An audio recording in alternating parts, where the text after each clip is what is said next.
여러분 안녕하세요, 청울림입니다. 오늘은 오랜만에 여러분과 함께 책 리뷰를 해보도록 하겠습니다. 오늘 여러분과 함께 읽어볼 책은 알렉스 베커의 가장 빨리 부자 되는 법이라는 책입니다. 작년에 나온 책이고요. 제목이 일단 굉장히 자극적이죠. 가장 빨리 부자 되는 법. 굉장히 자극적입니다. 이 책만 읽으면 빨리 부자 될 수 있는 거야? 하고서 굉장히 좀 책을 바로 펼쳐보고 싶은 어떤 비법이 담겨 있는가 좀 궁금한 그런 제목을 달고 있는데, 실제로 뭐 이 제목은 번역되는 과정에서 출판사에서 좀 이제 마케팅을 위해서 이렇게 붙여놓은 제목 같고, 원래 원 제목은 보시다시피 The 10 Pillars of Wealth, 그러니까 부자가 되기 위한 어떤 10가지 중요한 기둥이란 뜻이죠. 그리고 그 밑에 부제로도 Mindset of the World's Richest People, 그러니까 부자들, 세계 최고의 부자들의 마인드, 태도는 무엇인가, 이게 이제 원래 제목입니다. 그 실제 내용도 어떤 뭐 기술적인 거, 노하우, 부자가 되는 방법, 뭐 이런 이야기도 일부는 있습니다만, 그런 방법적인 측면보다 태도적인 거, 마인드적인 거, 이런 쪽에 보다 좀 내용들이 많이 들어있는 그런 책입니다. 이 알렉스 베커라는 지은이는 되게 좀 부러운 친구입니다. 왜냐하면 이 책이 나왔던 시점에 불과 나이가 28살. 28살인데 굉장히 부자가 된 친구죠. 네, 20대.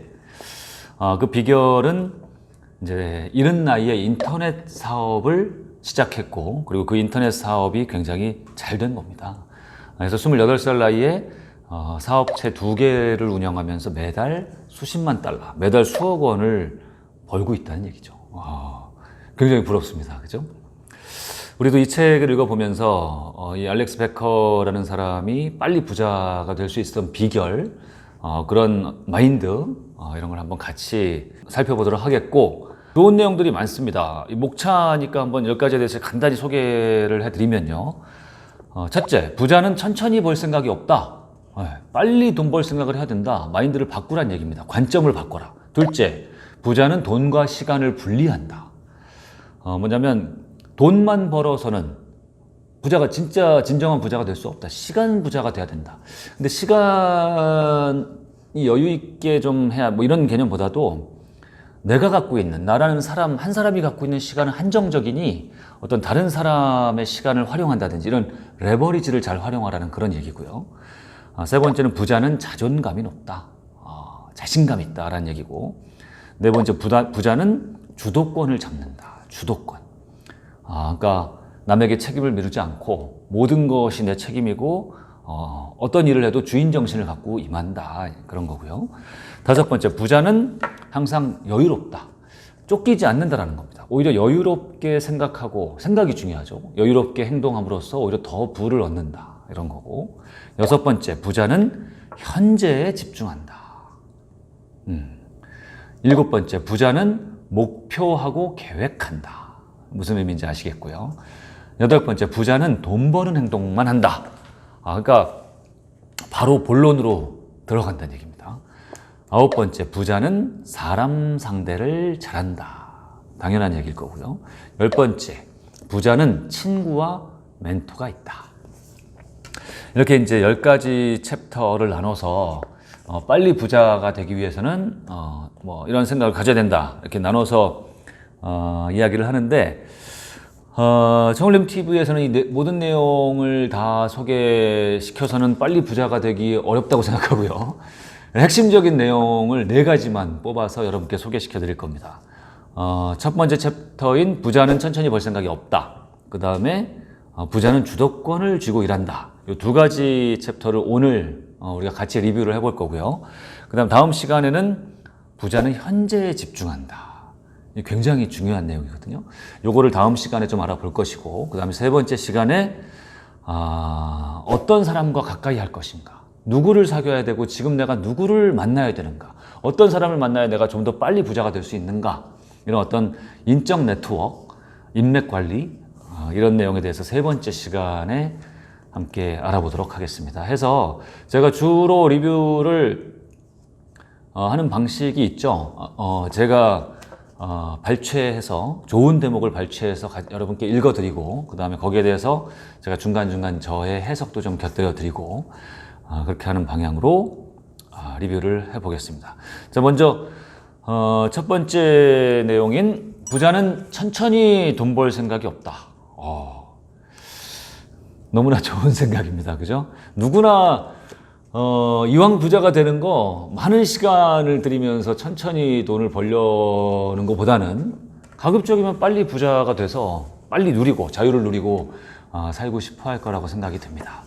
여기서 얘기하는 건 뭐냐면 지금 그냥 사람들이 다 좋다고 하는 방향, 다들 몰려가는 방향, 그 방향에 진짜 부자의 길이 없을 확률이 높다. 그러니까 지금이라도 어떤 틀을 깨라, 프레임을 바꿔라, 좀 더 다르게 생각하는 방법을 배워라, 이런 이야기를 하고 있습니다. 좀 읽어보겠습니다. 당신이 좋은 대학에 들어가 우등으로 졸업하고 연봉이 7만 달러인 대단한 직장에 들어갔다고 가정하자. 7만 달러면 뭐 한 8, 9천만 원 되겠네요. 당신은 물불 안 가리고 열심히 일한다. 그래서 매년 평균 5에서 7%씩 임금이 인상됐다. 이 속도라면 10년 뒤에는 연봉으로 10만 달러 이상을 벌 것이고 30년 뒤에는 꽤 큰 돈을 손에 쥘 수 있다. 이렇게만 되면 당신은 행운하다. 아마 우리나라도 그렇고 서양도 그렇고 미국도 그렇고 가장 많은 사람들이 이렇게 안정적으로 살아가기를 바랄 거라고 생각합니다. 가장 많은 비율의 사람들이요. 좋은 대학을 나오고 그래서 좋은 직장에 취직을 하고 높은 연봉을 받고 안정적으로 좀 정년 때까지 오랫동안 한 30년 가까이 안정적으로 일을 하고 그 사이에 돈도 좀 저축을 하고 재테크도 하고 해서 노후 자금도 마련하고 해서 안정적인 노후 생활을 하기를 바랄 겁니다. 그런데 이 방법에 문제가 없는지를 한번 곰곰이 생각해 보자라고 문제점을 제기합니다. 이렇게 천천히 부자 되는 법은 안전하고 과연 현명할까? 만약에 이렇게 살 수 있다면요. 여기 좀 전에 나온 대로 이렇게 살 수 있다면 이제 30년 뒤에 이렇게 30년 동안 잘 일하고 안정적으로 일해서 30년 뒤에 은퇴를 하면 아무런 문제가 없을 수도 있다 이겁니다. 그런데 나름 괜찮아 보이는데 이 플랜에는 다음 5가지 일이 하나라도 벌어져서는 안 된다라는 겁니다. 그게 뭐냐면 첫째, 향후 30년 이내에 죽으면 안 된다. 그러네요. 둘째, 당신의 잘못으로 해고를 당하면 안 된다. 셋째, 회사의 사정으로 정리해고 당하면 안 된다. 넷째, 회사에서 당신이 하던 일을 외주로 돌리면 안 된다. 다섯째, 당신이 하던 일이 쓸모 없어지면 안 된다. 생각만 해도 끔찍한 일들이죠. 그렇죠? 이 중에 이 5가지 조건 중에 하나라도 벌어져서는 우리가 지금 생각하고 있는 안정적인 어떤 정년, 안정적인 노후 이걸 기대하기 어렵다라는 얘기입니다. 반면에 다음에 얘기한 5가지 일들은 반드시 일어나야 되는 겁니다. 우리가 지금 생각하는 안정적인 직장생활, 안정적인 노후를 위해서는 첫째, 당신의 회사가 계속 돈을 잘 벌어야 한다. 둘째, 경기가 나쁘지 않아야 한다. 셋째, 저축한 통화의 가치가 계속 내가 예상하는 강세를 유지해야 된다. 넷째, 내가 투자한 것이 망해서는 안 된다. 다섯째, 일을 그만둬야 할 만큼 큰 병이 생겨서는 안 된다. 예. 자, 이 5가지 이야기. 이 5가지가 반드시 다 제대로 일어나야만 우리가 예상하는 그런 안정적인 직장생활, 안정적인 정년, 안정적인 노후를 우리가 맞을 수 있는데 들으면서도 조금 깝깝한 생각이 듭니다. 그렇죠? 이 5가지가 과연 다 지켜질 수 있을 것인가? 그것도 10년도 아니고 30년 동안. 이 중에 하나라도 문제가 생기지 않을까? 장담할 수가 없습니다. 아니, 우리는 어쩌면 주변에서 이런 일들이 깨지는 것을 너무나 많이 봐왔기 때문에요. 그죠? 이게 30년 동안 보장들이라고 절대 장담을 할 수 없는 그런 시대에 우리가 살고 있는 겁니다. 그렇죠? 이 알렉스 베커라는 저자가 주장하는 빨리 부자 되기는 그렇게 많은 사람들이 줄지어서 가는 그런 안정적인 길, 거기에서 빨리 벗어나서 구체적으로는 자기의 일을 하라는 겁니다. 내 자신에게 맞고 내 재능이 닿고 내가 잘할 수 있고 인정받을 수 있는 일을 빨리 찾아라. 찾고 그걸 창업을 하든지 어떤 콘텐츠 생산자가 되든지 이렇게 해서 네 일을 해라. 네 일, 사업을 해라. 직장인의 굴레에 머물러 있어서는 빨리 부자가 된다는 것은 너무나 어려운 일이다라는 얘기를 계속 하는데요. 이렇게 빨리 부자 되기 방법은 오직 하나의 이유로 위험성이 아주 낮은 방법이다라고 오히려 거꾸로 얘기를 하고 있습니다. 그 하나의 이유가 뭐냐면 바로 당신이 모든 것을 통제할 수 있다는 점이다. 당신의 생각과 당신이 하는 모든 일과 노력의 정도가 당신이 벌 돈의 액수를 직접적으로 통제한다. 이 말 속에 굉장히 많은 의미, 굉장히 중요한 의미가 지금 담겨 있습니다. 우리 세상에서 이 일을 크게 두 부류로 우리가 분류를 할 수 있어요. 그냥 직장 생활. 누군가 만들어 놓은 회사에 들어가서 따박따박 나오는 월급을 받고 생활하는 직장인과 그 다음에 자기 일을 하는 사람. 뭐 자영업자일 수도 있고 사업가일 수도 있고요. 그렇죠? 뭐 프리랜서일 수도 있고. 이렇게 크게 두 부류의 이제 사람으로 우리가 일하는 사람을 분류할 수가 있는데 사실 우리 대다수는 안정적이다라고 얘기하면 보통 전자를 얘기합니다. 직장, 뭐 특히 직장인 중에서도 공무원 이렇게 좀 오래 정년이 보장되고 내가 어떤 하는 정도에 따라서 크게 변동이 없는 따박따박 월급이 나오는 이런 월급쟁이의 삶을 굉장히 안정적이라고 생각을 하는데 오히려 그 반대라는 겁니다. 오히려 이 월급쟁이 생활이 굉장히 불안할 수 있다는 겁니다. 그 이유는 아까 5가지 벌어져서 안 되는 일, 5가지 반드시 돼야 되는 일. 그 이유로 인해서 오히려 월급쟁이 생활이 굉장히 불안정할 수 있고 내 일, 창업하는 거, 사업을 하는 거, 자영업하는 거 우리가 일반적으로 얘기하는 좀 굉장히 리스크가 크다라고 얘기하는 쪽이 오히려 안정적일 수 있다. 오히려. 그 이유는 통제권, 일을 얼마나 열심히 할 것인지, 무슨 일을 할 것인지, 그 다음에 얼마를 벌어들일 것인지, 일을 계속 할 것인지 말 것인지 이런 것들을 오로지 내 자신이 다 결정할 수 있는 거기 때문에 내가 어떻게 하느냐에 따라 모든 것이 달려있는 것이기 때문에 오히려 이쪽이 더 안정적일 수 있다라는 조금은 역설적인 이야기를 하는 겁니다. 저도 이 이야기에 100% 동감을 합니다. 그래서 이런 이야기가 있습니다.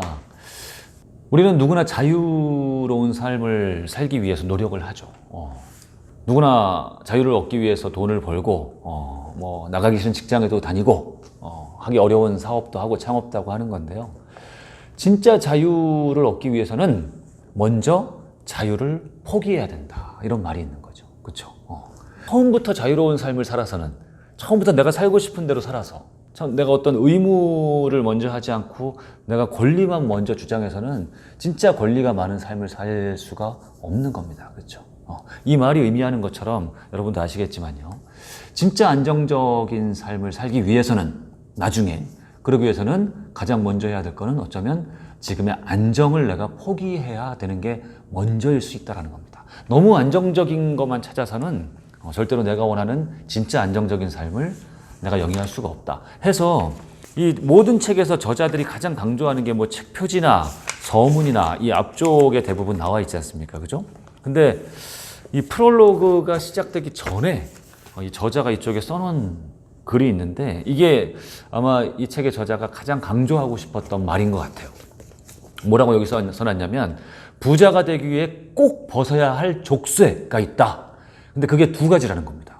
첫 번째는 트래픽 파이터의 족쇄를 벗어야 되는데 이 트래픽 파이터가 뭐냐면 직장에 매여 살면서 자신의 일을 싫어하는 사람이 돼서는 안 된다. 직장에 매여 살면서 자신의 일을 싫어하면 안 된다. 우리 주변에 이런 사람들 너무나 많지 않습니까? 우리 자신이 지금 이 상황에 있는 경우도 너무 많지 않습니까? 그죠? 어쩔 수 없이 직장은 다니고 있는데 하는 일을 좀 굉장히 싫어하는 경우. 빨리 이 굴레를 벗어던지고 싶어 하는 게. 이래서는 안 된다는 겁니다. 2번째, 삶이 행복하지 않다고 느끼는 사람. 여기서 빨리 벗어나야 되고. 3번째, 업무 시간에 다른 일을 하고 싶어 하는 사람. 이런 사람이라면 빨리 이걸 벗어나서 내가 하고 싶은 일, 내가 좀 잘할 수 있는 일을 찾거나 빨리 그런 일을 만들거나 해야 된다는 얘기입니다. 두 번째로 벗어야 될 족쇄가 뭐냐면 컴포트 존. 이런 이야기 많이 들어보셨을 겁니다. 안전지대를 빨리 벗어나라. 안전지대. 편리한 사회 안전망. 잘 사는 국가일수록, 선진국일수록, 이제 먹고 살만할수록 특히 이제 좀 저소득층이라든지 이제 이런 분들을 사회에서 이제 많이 도와드리고, 그렇죠? 그래도 기본적인 어떤 의식주는 해결할 수 있을 정도로 도움을 주고 이러다 보니까 오히려 그 안온함에 빠져서 적극적으로 내 삶을 개척하려고 하는 그런 힘을 오히려 좀 이렇게 떨어뜨리는 이제 그런 경우도 많이 있다라는 거죠. 이런 거 벗어나야 되고, 그 다음에 내가 편안함을 느끼는 영역에 계속 머물러 있어서는 안 된다. 발전이 없다라는 얘기입니다. 도전하고 모험을 즐기지 않는다. 이제 이런 얘기고요. 그 다음에 일상적인 행동을 내가 바꾸지 않는 영역, 비슷한 얘기인데 그런 영역에 계속 머물러 있어서는 안 된다.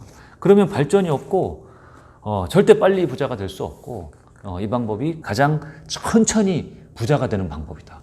아니 부자가 되지 못하는 방법일 수 있다라는 이야기를 이 책 전편을 통해서 계속 하는 겁니다. 그래서 일단은 그 고정관념, 지금 가장 안전하다고 쓰는 이 방법이 가장 위험할 수 있다라는 생각을 그 생각부터 가장 먼저 해야 된다. 이게 이제 제일 첫 번째 챕터에 나온 내용입니다. 그래서 여러분도요, 저는 그런 생각을 좀 해보셨으면 좋겠어. 세상 모든 사람들이 사업을 해야 되고 자영업을 해야 되고 이런 거 아닙니다. 직장 생활을 하는 사람들은 부자가 되지 못하고 꼭 사업을 해야 부자가 되고 이런 거 없습니다. 직장 생활을 하면서도 얼마든지 부자가 될 수 있고 하는 건데, 근데 너무나 그걸 당연하게 생각하지는 말았으면 좋겠다. 이런 말씀을 좀 드리고 싶은 겁니다. 나는 그냥 직장 생활을 내가 당연하게 여겨서 지금 직장 생활을 하고 있고, 그리고 또 다른 사람들 얘기를 들어보니까 사업은 굉장히 리스크가 많고 괜히 창업하고 괜히 그러다가 망하느니 차라리 그래도 비교적 안정적인 이런 직장 생활을 계속하는 게 낫겠다라는 식의 너무나 이런 고정관념만 갖고 사시지는 말았으면 좋겠다. 여기서 얘기하는 바가 그런 바고요. 저도 그런 말씀을 드리고 싶은 겁니다. 한 번쯤은 왜 나라고 나가서 내 사업체를 가지면 안 되는가? 내가 뭐가 부족한가? 왜 내가 계속 남이 만들어 놓은 사업체에서 그들이 주는 월급만 받고 살아야 되는가? 이게 내가 할 수 있는 최선인가? 과연 이게 나한테 맞는 것인가? 라는 의문을 여러분 자신한테 한번 계속 던져보시기를 바라는 겁니다. 반대로 사업을 한다고 창업을 한다고 무조건 돈 버는 것도 아니고 실패하는 경우도 실제로 많고 합니다. 그런데 세상 모든 것은요, 나에게 맞는 것을 계속 찾아가는, 끊임없이 나를 찾아가는 과정, 그게 결국 세상을 살아가는 길이라고 저는 그런 생각이 나이를 먹어갈수록 계속 들거든요. 직장 생활만 계속 하고 있다 보면 나를 찾을 수 있는 방법이 별로 없어요. 물론 직장 안에서도 많은 분야의 일을 하고 많은 부서를 다니고 또 이렇게도 도전해보고 저렇게도 도전해보면서 또 그 안에서도 얼마든지 모색을 해볼 수도 있겠습니다만, 또 직장을 나와서 나만의 일을 하다 보면 전혀 직장 안에서는 느낄 수 없었던 그런 나를 찾아가는 세계, 나를 찾아가는 여정을 굉장히 광범위하고 굉장히 도전적으로 즐길 수가 있거든요. 해서 직장생활을 계속 하시든 나오시든 인생에서 한 번쯤은 나는 왜 꼭 이렇게만 살 수밖에 없는가라는 의문은 한번 계속 던져보시기를 바라는 겁니다. 네. 자, 두 번째로요, 주도성에 대해서 이야기를 해보겠습니다. 주도성. 부자가 되기 위해서 반드시 필요한 덕목 중에 이 주도적인 거. 부자가 되기 위해서는 절대 남에게 책임을 밀어서는 안 된다. 절대 내 인생의 운전대를 남에게 맡겨서는 안 된다. 프로는 다른 사람을 탓하지 않는다. 부자는 주인 정신을 갖고 일한다. 우리가 숱하게 들어봤기 때문에 어떤 이야기가 나올지 여러분도 대충 짐작은 하시겠지만요. 여기서도 역시 굉장히 중요한 비중으로 이 이야기를 다루고 있습니다. 한번 읽어보겠습니다. 초보와 베테랑의 차이는 직원이나 고객이 잘못했을 때 그 상황을 어떻게 대처하는지에서 드러난다. 잘못했을 때요. 만일 잘못을 저지른 상대에게 불평하고 책임을 지운다면 그는 아마추어다. 그러나 문제는 거의 언급도 않고 즉시 해결책을 모색한다면 그 사람은 프로다. 어떤 문제가 생겼을 때 어떤 잘잘못을 따지거나 책임을 지우거나 이제 이렇게 좀 과거에 연연하지 않고 앞으로 어떻게 개선할 것인가에 집중을 한다라는 자세죠. 쉽지는 않습니다만 당연히 이렇게 해야 될 것 같습니다. 그죠?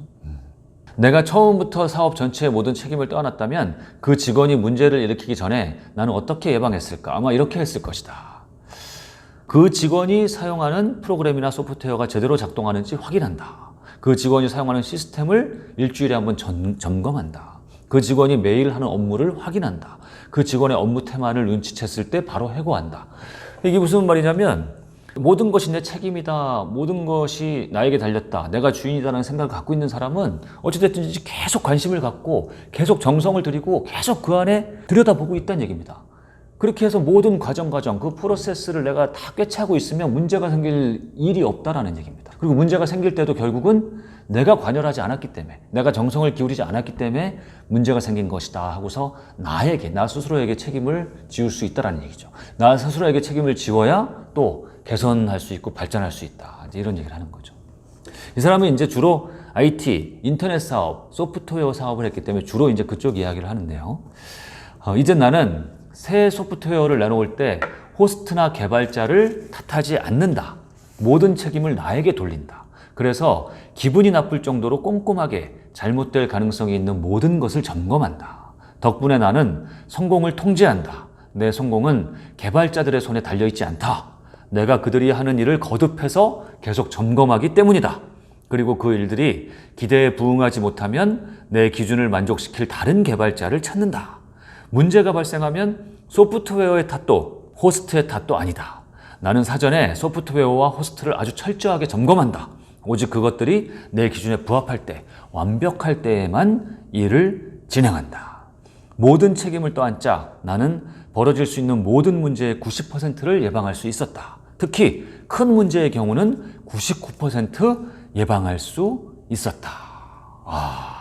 너무너무나 당연하면서도 너무너무나 중요한 이야기를 지금 하고 있습니다. 이거는 막상 듣기에는 어떤 오너, 사장에게 이제 해당되는 이야기 같지만 그렇지 않습니다. 이거는 우리 직장에서의 어떤 관리자들은 물론이거니와 그냥 일반 직장인들에게도 다 해당되는 이야기입니다. 우리 일반 직장인들도 다 자기 프로젝트의 책임자 아닙니까? 그죠? 사장이라면 내가 하고 내 업체, 내 사업체의 모든 것이 나의 책임이라고 생각하면 모든 것이 내가 주인 아닙니까? 그죠? 오너라면, 사장이라면, 대표라면 대규모 사업을 하기 전까지의 이야기겠습니다만 그 일이 이루어지는 모든 과정을 일거수일투족을 다 내가 지켜봐야 되고 책임을 져야 되고 거기에 관여해야 되고 모든 것을 다 알고 있어야 된다. 그리고 거기에 내가 다 솔선수범해야 된다. 그리고 내가 일일이 다 챙길 수 있으면 챙겨야 된다는 얘기입니다.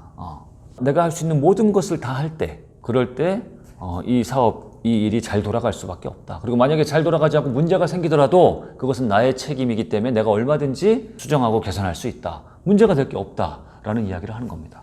항상 문제가 생기고 제대로 되지 않는 사업의 경우는요, 보면 대표들이 사업이 잘 안 되고 와서는 대부분 하는 얘기가 뭐냐면 직원을 잘못 뒀다.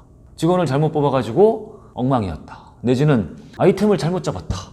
아니면 우리 식당 목이 너무 안 좋다. 장소를 잘못 잡았다. 라든지 임대인을 잘못 만났다라든지 임대료가 너무 비싼 데를 잡았다든지 일이 잘못된 원인을 자기에게서 찾지 않고 모든 책임을 다른 사람에게, 직원에게, 임대인에게, 환경, 남 탓, 상황 탓 이런 쪽으로 다 돌리는 겁니다.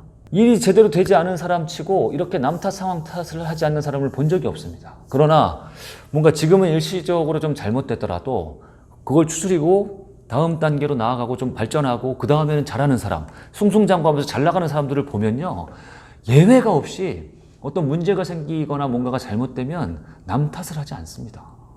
책임을 남에게 절대 돌리지 않습니다.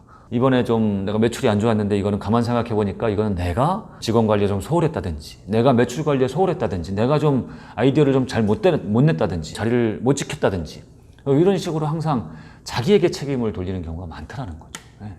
결국에 어떤 자영업이나 사업이 잘 되는 이치의 가장 중요한 것은 무엇이냐라는 것은 거의 정해져 있다는 겁니다. 얼마나 거기에 책임자가, 오너가 지극히 정성을 거기에 쏟느냐, 쏟지 않느냐, 얼마나 책임을 스스로 갖느냐, 갖지 않느냐, 여기에 굉장히 많은 부분이 달려있는 게 당연한 것이고, 이 오너가 운영하는 사업뿐만 아니라 말씀드렸듯이 직장생활, 관리자, 직장인 다 마찬가지입니다. 내가 관리하고 있는 우리 팀이 얼마나 팀워크를 잘 다지면서 잘 가느냐, 이거는 좋은 팀원이 들어와야 되느냐, 좋지 않은 팀원이 들어와야 여기에 문제가 아닌 거죠. 좋은 팀의 사실 굉장히 많은 부분은 그 팀의 리더가 누구냐에 달려있는 경우가 굉장히 많습니다. 그리고 잘하는 리더, 잘하는 관리자들은 사실 어느 조직에 가서 그 관리자 역할을 맡더라도 그 조직이 잘 나가는 경우가 굉장히 많습니다. 그렇죠? 반면에 계속 팀원들 탓을 하고 계속 어떤 조건 탓을 하고 환경 탓을 하는 리더는 아무리 좋은 조직을 맡더라도, 아무리 좋은 팀원들을 맡더라도 그 팀을 망하게 하는 경우가 굉장히 많다는 거죠. 그 다음에 일반 직장인도 마찬가지입니다. 어떤 일을 맡겨놨을 때 책임감을 갖고 주인의식을 갖고 그 일을 끝까지 끈기 있게 해내는 사람들은 어떤 일을 맡겨도 일을 되게 만드는 경우가 많고요. 그렇지 않고 일을 하는데 주인의식을 갖지 못하고 나는 받는 만큼만 일하겠다, 나는 그냥 적당히 하겠다, 이런 생각, 이런 뜨뜻미지근한 소극적인 생각을 가진 사람들은요, 어떤 일을 맡겨도 그 일을 제대로 하지 못하고 하는 경우가 굉장히 많은 거죠. 그러니까 이런 문제는요, 비단 어떤 오너, 대표, 사업자, 사장의 문제만이 아니라는 겁니다. 이 주도성, 주인의식이라는 것은, 이거는 우리 사회를 살아가는 모든 구성원들에게 다 해당되는 것이죠. 주도성만큼 중요한 것이 없다. 여기 되게 재미있는 중요한 얘기가 나옵니다. 사람들은 당신에게 꼬박꼬박 월급만 받을 수 있으면 당신의 소득이 어떻든 전혀 관심이 없다. 무서운 말이죠. 더욱이 세상은 당신이 일을 열심히 하고 따뜻한 마음씨를 가졌는지 따위에도 관심이 없다. 당신에게 집중해야 할 사람은 바로 당신뿐이다. 우리가 왜 주도성을 갖고 살아야 되는지를 얘기하고 있습니다. 문제를 항상 대비할 유일한 사람도 바로 당신이다. 내 팀원도 아니고 내 직원도 아니고 바로 당신이라는 얘기입니다. 어느 누구에게도 책임을 전가할 그런 이유가 없다는 겁니다. 그래서도 안 되고, 모든 일을 당신 책임이라고 보기 시작하라. 아주 주도적인 방식으로 사고하게 된다. 문제가 알아서 해결되기를 바라는 대신 당신이 취해야 할 행동을 생각하기 시작한다. 이런 사고방식은 당신의 미래에 대한 통제권을 세상이 아닌 스스로에게 두기 때문에 무한한 위력을 발휘한다. 그래서 이제 가장 비근한 말로 그런 말을 하지 않습니까? 사장은 눈이 오는 것도 자기의 책임이라고 생각해야 된다. 눈이 내려가지고 고객들이 매장에 오지 않는 게 합리적으로 따지면 그게 사장의 책임이겠습니까? 실제로 천재지변인데, 그러나 그것조차도 사장의 책임이라고 느끼는 사람이 결국에는 잘 된다라는 이야기를 지금 하고 있는 겁니다. 자, 오늘 가장 빨리 부자 되는 법 첫 번째 리뷰 시간 가졌고요. 두 가지 이야기를 해봤습니다. 부자는 천천히 돈을 벌 생각이 없다. 두 번째로 부자는, 성공하는 사람은 주도성을 갖는다. 주도성만큼 성공하는데 중요한 게 없다. 부자들은, 빨리 부자가 되는 사람들은 절대 책임을, 어떤 주도성을 남에게 맡기지 않는다. 자기가 모든 것을 꿰찬다. 그래야만 빨리 부자가 될 수 있다. 라는 두 가지 이야기를 나눠봤습니다. 다음 시간에 이어서 리뷰를 계속 해보도록 하겠습니다. 감사합니다.